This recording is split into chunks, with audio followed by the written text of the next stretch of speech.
right? Nope, because you're both here. And do we have any public? Nope. No comments, no announcements. Today. So we will move rapidly then to number 3. All right, building A under item A is room 2 Encinitas Design Group for our teaching kitchen, demonstration kitchen project. I've reached back out to Todd Coleman, our architect. We did get the final little turn right sign for the major use permit at the Wellness Center approved. That whole part is now done. However, there was some question about our application for the minor deviation, which is what we need for building A to be able to put in, expand the footprint by putting in the kitchen, right? So there still seems to be some back and forth, left hand, right hand conversations at the county. One person said, oh, you need to have this like pre-interview. Somebody else was like, oh, no, they're good. So we're waiting for them to decide which of those conversations is valid. So Todd Coleman is following up with that. His overall design is done. It was at the county, which brought this up, right? So once we can get through that little county part with the minor deviation, it should be ready to roll into plan check. Once it starts going into plan check, then we'll develop the RFP to identify a general contractor. So it's still sitting. I sent the email back to Todd and the county on Friday or Monday. I don't remember which day now. So we're trying to keep up on them to get that moved along a little bit faster. Okay, good. Slow. Yeah. The right turn only is to get out on Mission, right? Correct. Now, is that like a private sign or is it, in other words, can someone be ticketed if they turn left? No, not technically, because you can technically make a left out of that driveway. But that was the county's recommendation for us when we did the initial major use permit change. So that sign, while the county required that it was there, it's not really enforceable by CHP, which is, or sheriff, I forget whoever tickets traffic right there. CHP, right. The county wanted it more for, I think, traffic control. So technically, I mean, it's painted on the ground and there's a sign and people turn left out of that all the time. It's a safety issue more than anything, because Mission, people are just flying. And if you're not paying attention, and we have had at least one accident where somebody was in that space and tried to do a U-turn in our space and got broadsided. And that happened several years ago now, but that's what the county wanted. So we complied. The sign was actually already there. The right turn only was already painted on the ground. We just had to show them that it was already there. Fun. So that should be it though. Now it's just a matter of the county deciding what their process is going to be for the major or for the minor deviation and who at the county is going to handle that filing. Because once we filed it and they tagged it for the major use permit, it went back to a different person. Once they cleared it, they kicked it back. Now these guys have to decide who's going to take it. At least that is my understanding of the process at this time. So any more on item A? Nothing else on A. So we'll move to B. B is also about building A, and this is a discussion conversation. We had been waiting to decide what we would do with room 1. That's the main A-frame chapel kind of space. Teresa's had plenty of users in there, and we know what the biggest challenges are. Sound, light, and just overall it needs to be refreshed, right? So half that building is going to get this refresh. I think it's probably maybe a good idea for us to identify the changes that we want in that, and maybe we adjust the scope of the architect and then eventually the scope of the general contractor. We're going to have general contractors in there doing part 2. we should maybe have them do part one at the same time. The building will have to be closed down to users. Why not just close the whole building? So what really needs to, what we've been talking about we would want to do from a conceptual is, as you're walking up to the front, it really needs some structural, not structural, it needs some refacing, so it looks less like a church, right? The doors are old, they don't unlock easily, so the doors need to be done, the windows are the old aluminum frame. So I think that whole thing kind of just needs to be re-prettified, real term. Then when you walk in and you're into the little foyer area, that needs kind of, again, a redesign. You walk into the main part of building A, and as you walk in through that, what is currently the front door, we have talked about putting a door at the end and or putting a door along what is the western side, right? So if you imagine the building.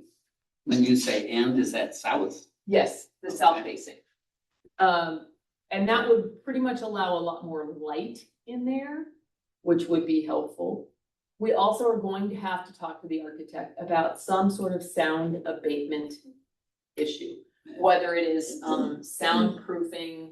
There's all kinds of different tiles and things that they can put on the ceiling. Now that would cover up those wood slats, which is a nice feature, but completely impractical for the kind of use of that room. We could leave the wood, the buttresses, whatever they're called, which could still be a nice design feature, but we need an architect for that. So I figured since we already have Todd on the plan for the teaching kitchen, and he did a great job kind of implementing some change, but keeping it within cost, seeing about doing a second contract with him to have him come up with a design for room one. While we're in this gray zone waiting for the county to decide what they're going to do, this might be a good time to take use of that, so that then when we do put out that RFP, we've got room 2 and room 1 at the same time. Yeah, that makes a lot of sense.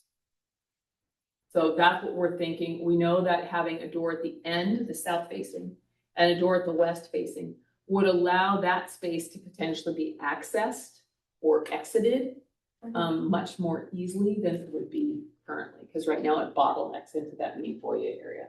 If we are having classes in the teaching kitchen area and we have an event going in room 1, it would be nice for them to have much more space between them. We've also talked about having from the front of building A, right there, right as you're pulling into the driveway, along that walkway area and around to the front, having like a covered walkway area, almost like a covered patio, imagine, right? So that then you could have covered seating and it would change the look of the structure and be less church-like. So we're talking about those design elements, but we really think it's probably time to bring the architect. So when you're talking about seating, this would be a pretty wide cover over the walkway. It would be a pretty wide cover. There is probably 3 to 4 feet from the building to the sidewalk. Yeah. That's just dirt. Right. So that whole area would end up being covered. And we're talking seating, we're talking like a bench along the wall. So that, let's say you're gonna meet with folks there before you go into your yoga class. Yeah. Everybody catches up with each other out there and just it changes the vibe and the overall feel of the building. Now that's the non-architect thoughts, but I think if we talk to Todd, who has been very easy to work with, we could say, here are some conceptuals that we've had and see what he could come up with as well. Good. So if the committee's comfortable, I'll reach back out to Todd and see about putting together a secondary contract specifically for room 1. Room 2 is already so far in, I want to keep them separate contracts so that we're keeping the monies separate. But when we go into construction, it would probably be bid as one job. How are you with that? Oh, yeah, that's good. Okay. And then obviously, whatever design comes up, we'll bring that back to committee before we go any farther. But we would initially work with him to just come up with a design. Good. Or is that a bathroom situation? If you're in the main chapel, do you have to go into the other room to use the bathroom? No, that's part of what was redesigned in the room 2 area. Right now, those bathrooms are in room 2. Those bathrooms are gonna be moved into that middle space. So that when you're in either one, you're exiting and you're coming into a center foyer that has kind of an open space and then the privacy walls before you go into the restrooms. So the restrooms and all that are gonna be completely moved more to the center where that little office space is. And the mechanical room, it's more in that space. Both spaces are totally independent of each other. Yes. Perfect. Yeah, which will obviously make usability of the 2 spaces so much better. Will that affect the noise too? The bathroom down next to the other Yes. area? A little bit, Okay. a little bit, yeah. So if you're in the classroom, you're not gonna hear the noise of the bathroom. Uh-huh. Which will be nice. Good. Anything more on B? Nothing more on B. So we'll move to C. Building C. Building C is the house. Yeah. Right? Okay. And I think we've talked about this before. Now that building B is done, the final touches are about to be put in room 6, which has the 2 little interior restrooms, and Teresa and I were walking it yesterday and it looks amazing. That's it. So that'll make all of building B fully redeveloped and ready for usage. That way, when building A goes into construction, we're not losing a lot of space. All those programs can be moved to the main building. For the house, we really don't use it very much now because it has a lot of ADA issues. The front entries, the restrooms. Yeah, The the 19 backyard. especially the backyard. Thinking about all the projects we have going, construction and potential clinical and all of these things.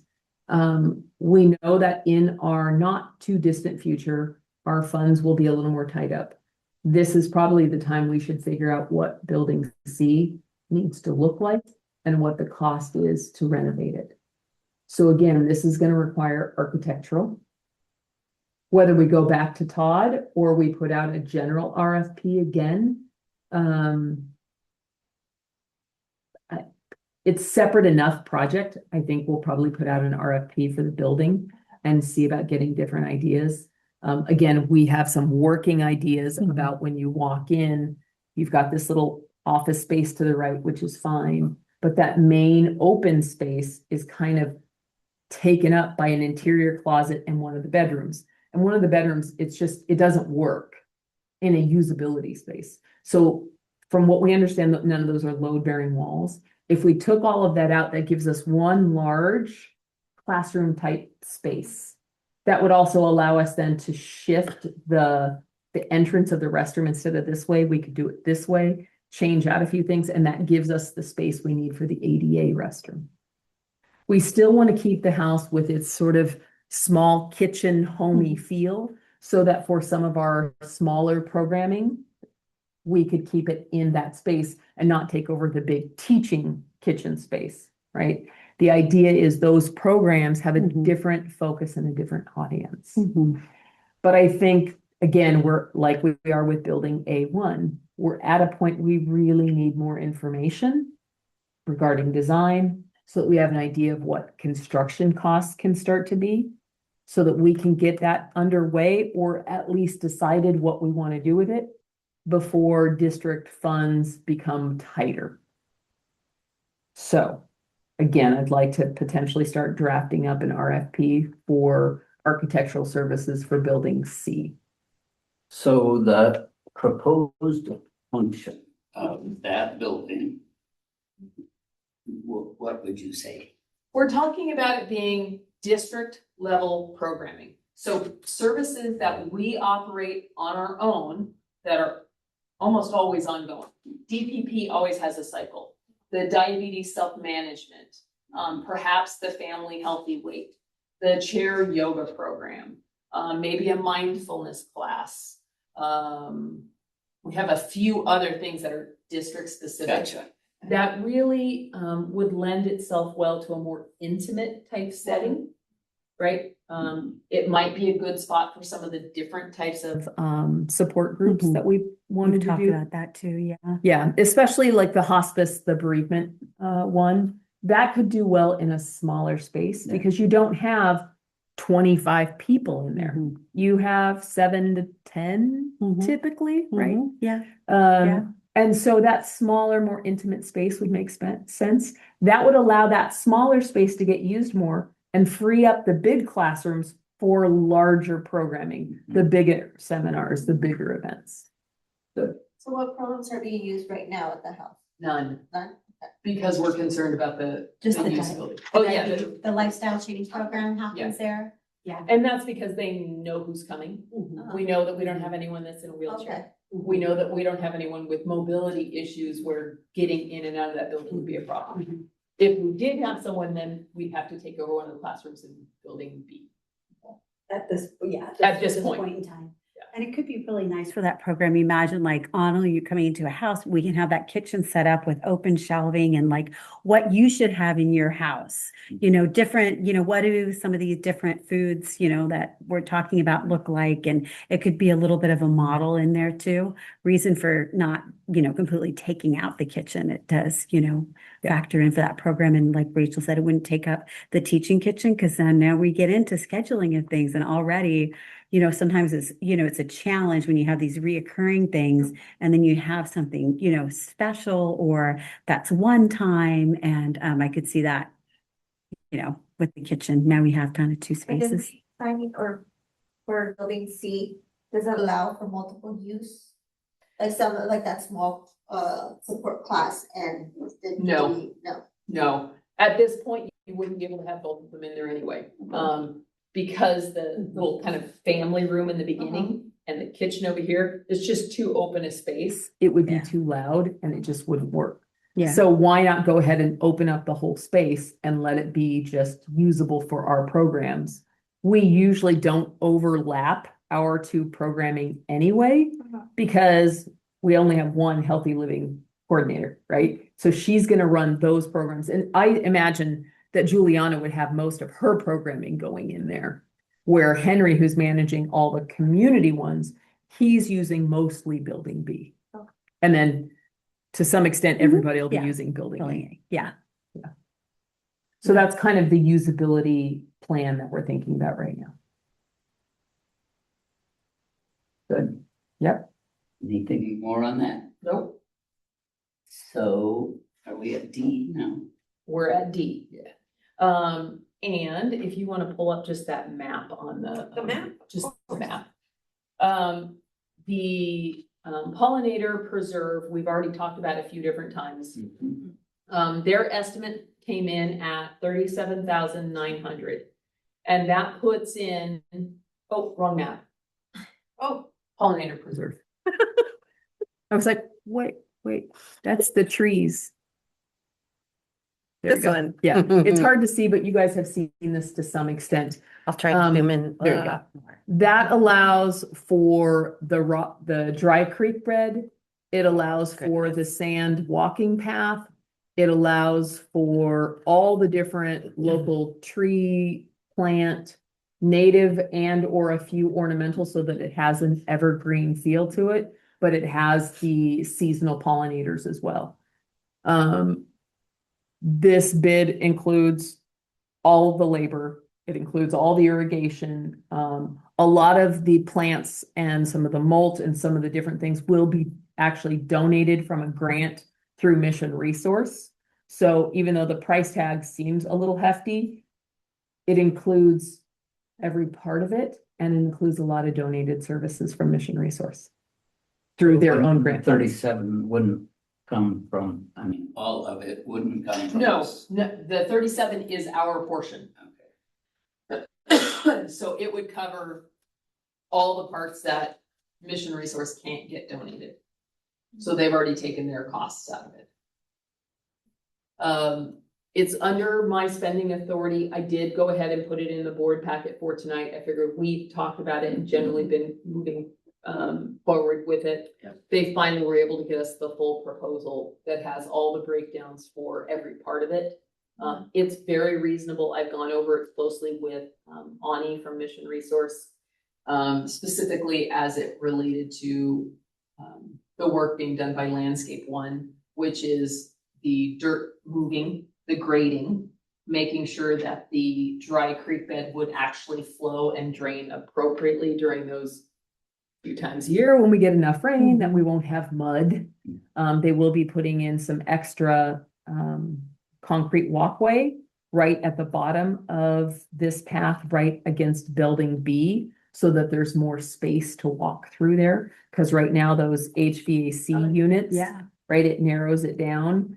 And if we have plants that go right up to it, it suddenly gets very tight. So they're gonna expand around that.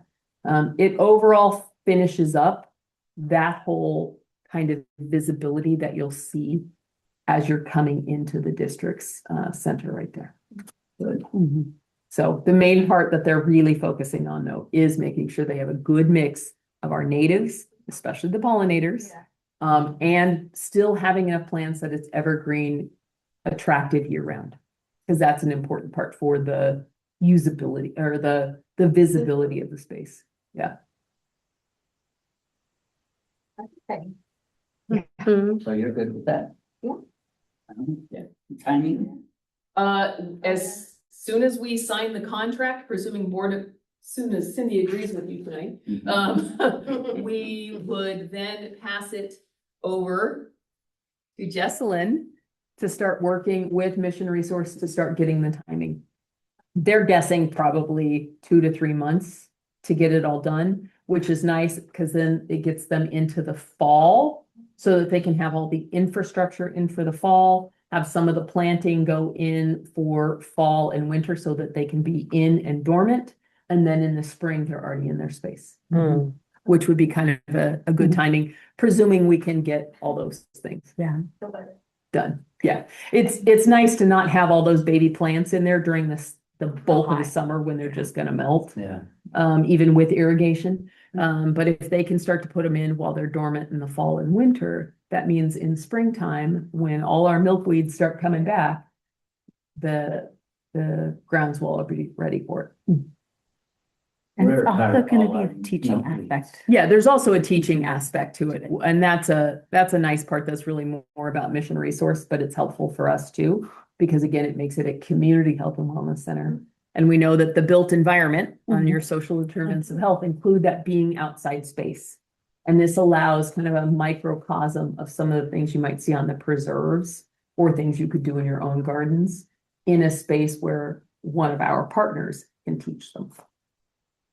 Great, so yeah, that's gonna be an exciting part. Very excited about that. Good. All right. That's 2E then. 2E, and this is probably where Jesselyn's already done the most work.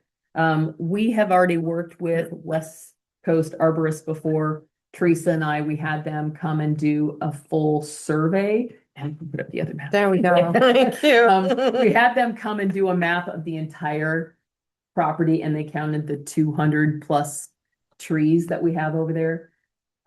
What we asked them to do was come forward and from the very front of the property at Mission, all the way back along building B to the very back where we go to the other neighbors, there are 48 trees there. Some of those trees are diseased. Some of those trees just need to have their canopy brought up, pruned back. There's a lot of weed trees that are growing in there that need to just get cleaned out. It's just a mess. But there's some live oaks. There's some other beautiful trees back there, and we need true arborists who know how to take care of it and not just, we love our landscaper, don't get us wrong, but they're not necessarily tree guys. Right. So they'll come in and hack and cut and we're like, we also don't know what we're gonna find under some of these trees. Like bodies or. Right. Well, there might be a dead chicken under there from who knows when, What are you snakes. thinking about? Well, I don't know what you were thinking I think of. the idea of the view, is that what you were thinking of? The What what? we're gonna find, what the view. Oh, that as well, yeah. The fence line with the neighbor, I think has probably been one of those fence lines that's just grown between two neighbors over 30 years. So it might be pieces of plywood, it might be old fencing, we don't know. And until we get that tree stuff cleaned up, it's gonna be tough. Right, yeah. So, West Coast arborists already do a ton of work with different, districts. They do some cemetery districts, they do a ton of things. So they are part of the DIR listing, Department of Industrial Relations. So Jess has already been kind of starting to work with that. She worked with Alex to make sure that the initial contract service agreement is appropriate. So again, this one falls within my spending limit, but we wanted to bring it forward because it's part of the development of the center. And this will be our first project that Jesselyn, from basically the start of the contract, all the communications through to the scheduling and managing the work with them will fall under her purview. Right. So. But those are the tree line, obviously not an exact survey match. That's just Rachel with a red line, but it follows all along there. So you can see all of those trees are pretty densely packed.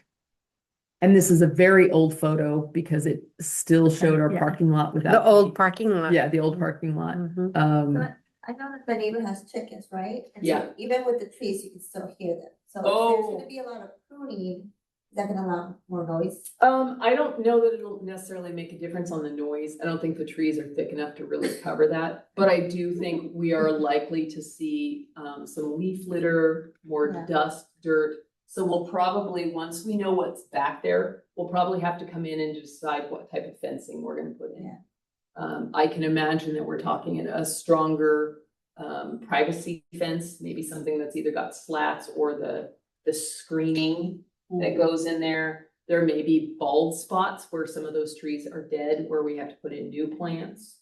But that's something that we want to be able to plan for in the future, but we don't know what we've got in there right now. Yeah. So how many trees? There are 48 trees. And you mentioned 200. We have 200 and, There's 200 and some on the total property. yeah, wow, But you can see, I mean, that's a big bulk of them just along that quarter one of path. them right there.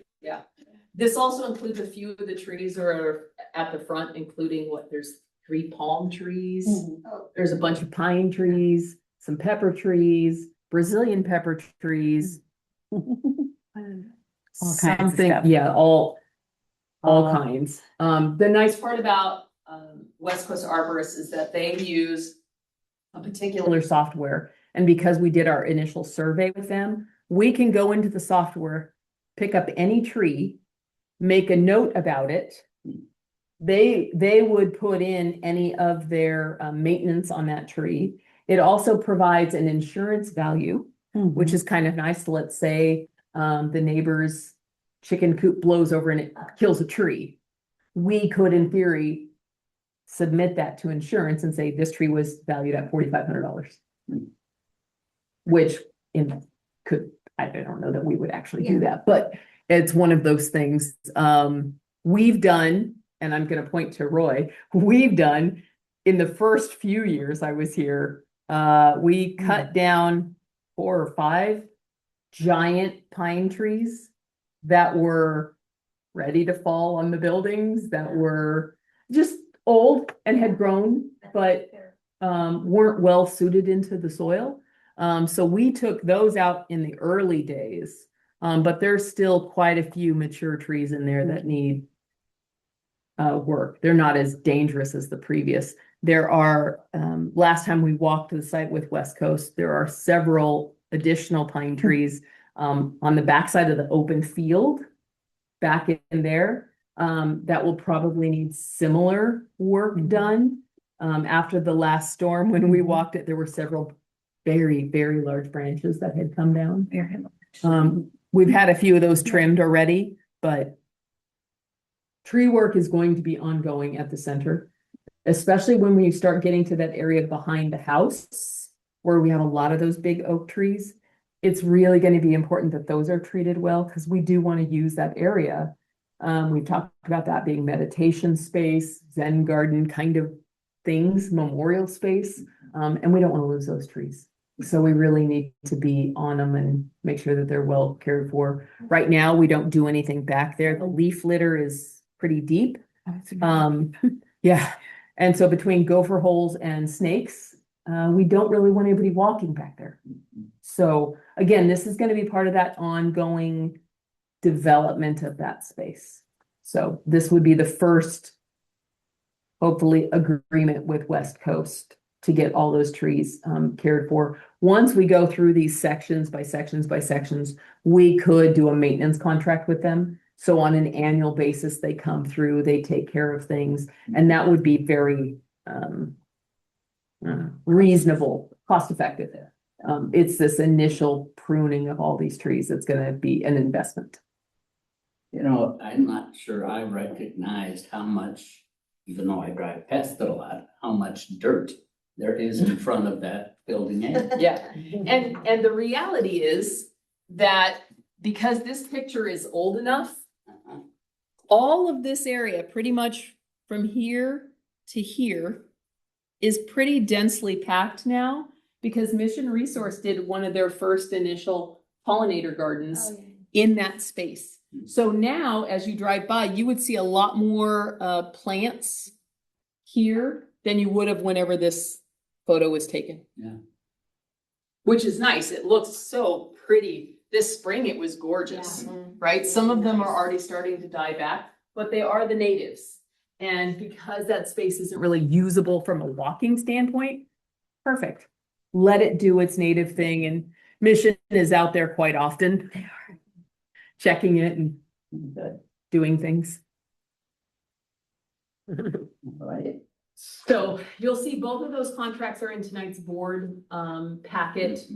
We have talked about both of these kinds of projects in this committee, so I went ahead and took the liberty to move them forward. Yeah. But I wanted to let you know what the final prices were. Thank you on them. So is there an E? There is, well, E was part of West Coast Arborist. Is there an F? There is no F, unless you guys want to create one under your board comments. Yeah. So Annabelle, any comments, questions? That's pretty good. Right, so am I. Excellent. Done. Thank you all. Thank you, Howard. Thank you, Annabelle. So what do I have here?